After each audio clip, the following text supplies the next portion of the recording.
Hello everyone. Drama full everywhere. No be only Labour Party they do their own bagarara APC too, they have started their own. PDP are doing their own. I saw PDP's own too, their own drama. APC's own going on with their drama. This is why I keep saying this thing. Every video where I do, I'll be dropping it to. We need to be involved in politics. When they talk about being involved in politics, a lot of people think that, oh, it's about running for office. So you want to know, you can be involved in politics without running for office. You see that party politics. That's where the real politics takes place.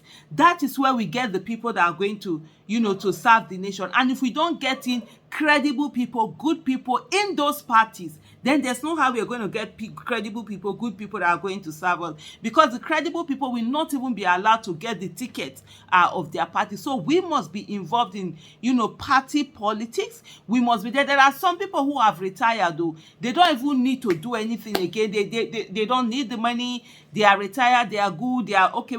You can get involved in your local government politics, your state politics, your ward politics. You can get involved there. You can just decide to be ward chairman. You can decide to be state chairwoman. You can decide to be one official. You can just even decide to be a member where you get to be delegate, because you know that nobody is going to give you either $1,000 or $10,000 for you to do anything. It's not that it might not be that you have the money, but you have the integrity that can withstand all of that. These are things that we must be deliberate about. You understand?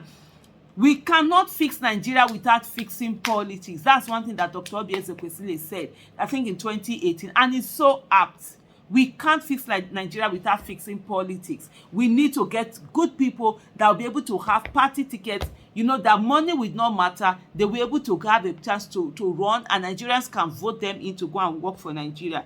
But anyway, this one comes from the fact that the APC suspends party's national chairman Ganduje over alleged bribery. Ganduje was suspended for alleged corruption, including allegation of bribing leveled against him by Kano state government. A fresh crisis is brewing in the All Progressive Congress as the national chairman of the party, Dr. Abdullahi Umar Ganduje, has been suspended from the party in Kano State. The former governor was suspended by the executive members of Ganduje ward in the Dawaki Topa local government area of Kano State. The legal advisor of the ward, Haleru Gwanzo, addressed journalists on Monday on the suspension. Gwanzo accused the former governor of gross misconduct and misappropriation of public funds during his administration in the state. I don't know whether some of you remember that moment of that video where he was caught on camera. He was a state governor. That was before the 2019 election. He was caught on camera, collecting bribe running into hundreds of thousands of dollars, and he was putting these bribes, pocketing them in his babariga and everything. And honestly, in fairness to Kano people, they did not vote for Ganduje in 2019.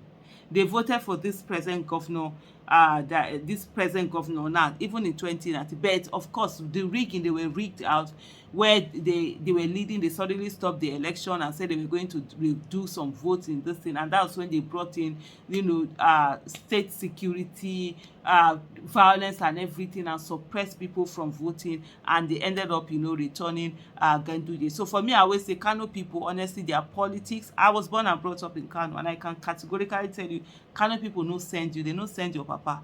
If you are not doing well for them, they will not. They won't vote for you. That's one thing with them. I remember even in 1993, during the SDP NRC issue, Kano was one place where SDP was supposed to win. I think it was Kano and Lagos. NRC ended up winning because the candidate they gave them, they said they didn't want that candidate, and so they did this protest vote. I was 18. I was 18. Yes, in 1993. Yeah, was that 18? No, I was 19. I think. Yeah, 1993. I was 19, about to be 20 later that year.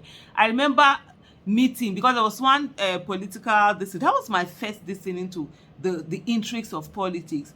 There was one SDP leader opposite our house, and so they had that meeting in the night, because I came out of I stood so the way they used to have meeting, they sit outside of the house. That's how we all grew up. Like the area I grew up in, there's nothing, it's people, they bring out mats and sit outside.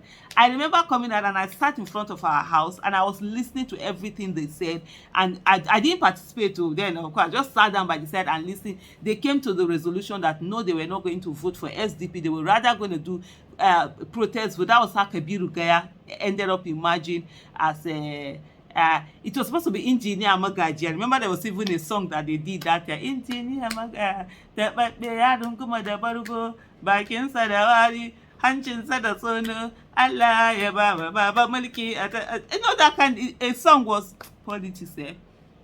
And then when that happened, they now said, I think that thing took place maybe like between 9 and 10 was that meeting. I was sat down there. Before you know, no social media, nothing. Word went all around. I passed on the next day, the NRC wasn't voted for. But of course, MK Abiola won that election in Kano, even though Bashir Tofa, who was the presidential candidate of NRC, was also from Kano. Anyway, those were in those days, not what we have now, where there's so much craziness in the politics in Nigeria. So of course, and then the irony, let me just quickly mention it, the irony of it was that the journalist who did the sting operation, who was able to bring out the videos of Ganduje collecting bribe, ended up was the one that was taken to court, and not the governor that was allegedly seen on camera collecting bribe. So it's interesting. We'll see how this goes. Gwanzo accused the former governor of gross misconduct and misappropriation of public funds during his administration in the state.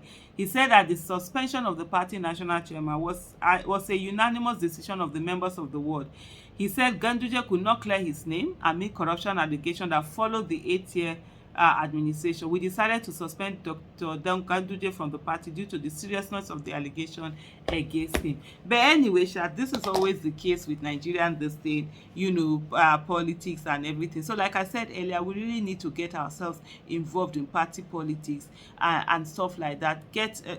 Let's sanitize the political space and begin to have people that we get into office and actually work for the betterment, for the betterment of the citizens. And so it's all over. Labour Party, APC, PDP are doing their own craziness. They're asking for their chairman to be suspended or to resign or whatever. The next meeting they are having, it's all drama everywhere. So we need to have my people, we can't say out to politics is dirty. Now they turn our life upside down. We be the face front before they don't turn our neck. Now back we can't the face. When they do you 360, instead of going forward, you can't they march backward. Now we day now we day. So and that thing is not something that is sustainable for the betterment of the country. We are heading towards disaster. People in Sudan, Haiti, and all of that. This was how they started. Yeah, this was how they started.